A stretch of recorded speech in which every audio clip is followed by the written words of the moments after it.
सो ये एक वार्डन है जिसे माइनक्राफ्ट का स्ट्रॉन्गेस्ट बॉस माना जाता है, लेकिन असल में ये तो बॉस ही नहीं है, क्योंकि किसी भी गेम का बॉस होने के लिए उस मॉब के पास विजिबल हेल्थ बार होना चाहिए, जो इसके पास नहीं है।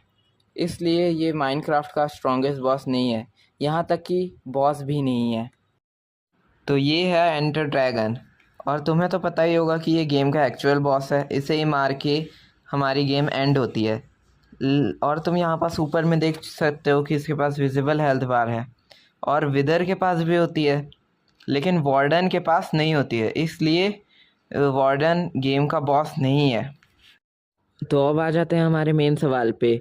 अगर वार्डन गेम का बॉस नहीं है तो ये है क्या?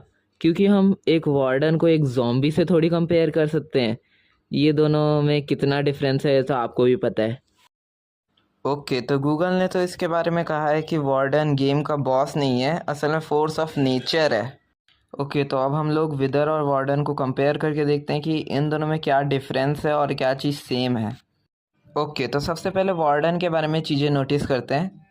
तो ये जब सांस लेता है तब इसका हार्ट बीट दिखाता है as a sign of soul. और किसी भी चीज़ की आवाज़ आती है तो फिर इसका जो हार्ट बीट का रेट है वो बढ़ जाता है, एकदम तेज़ी से होने लग जाता है। और ये कोई भी मॉब सामने आए उसको मार देता है सीधा। और ये मरने पे ड्रॉप करता है स्कल कैटलिस्ट।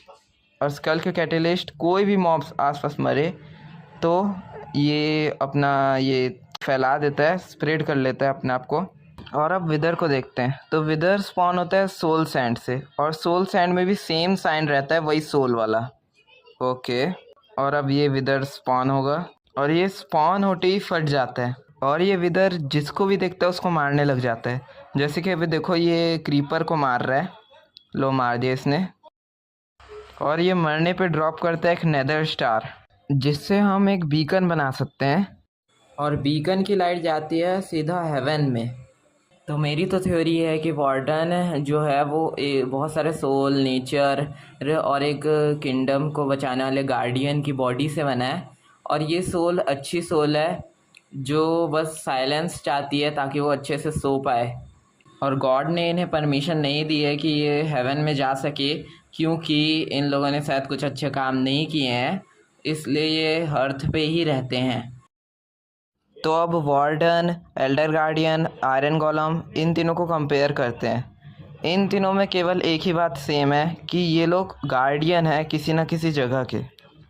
जैसे विलेज में आयरन गोलम होता है जो विलेजर को प्रोटेक्ट करता है, और ओशियन मॉन्यूमेंट में एल्डर गार्डियन होता है जो गोल्ड को प्रोटेक्ट करता है, वैसे ही एंशिएंट सिटी में वार्डन होता है जो एंशिएंट सिटी की लूट, गोल्डन एन्चेंटेड एप्पल को प्रोटेक्ट करता है। या फिर मैं कहूँ कि मैं गलत हूँ, ये तो हमें फ्यूचर अपडेट्स में ही पता चलेगा।